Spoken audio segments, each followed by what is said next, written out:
Tere, armas metsarahvas!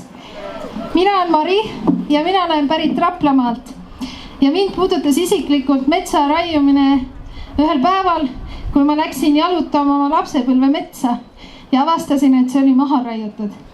Metsa, kus ma olen käinud lapsest peale sinililli korjamas, maasikal, suusatamas, kelgutamas, mõtisklemas, matkamas, seenel, tunnetamas. Ja siis, kui ma seda paljaks pügatud pinda nägin, siis ma tundsin, et see saag riivas justkui ka minu jalga. Sest ma usun, et mets on see, mis meie juured ja traditsioonid koos hoiab ja ka meid ennast koos hoiab. Ma mängiksin ühe loo torupilliga, mille nimi on Puutants. Ja see sündis ühel esinemisel, kus mul oli au esineda koos Mikk Sarvega. Ja ta palus, et kõik need inimesed, kes sellel hetkel saalis olid, rändaksid selle loo ajal oma puu juurde.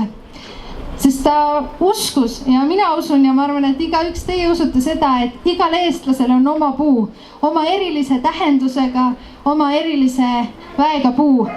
Nii et selle loo saatel, mida ma nüüd mängin, minge ja tantsige selle oma puuga. Ma olen selle siia.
Aitäh, hoiame üheskoos metsa!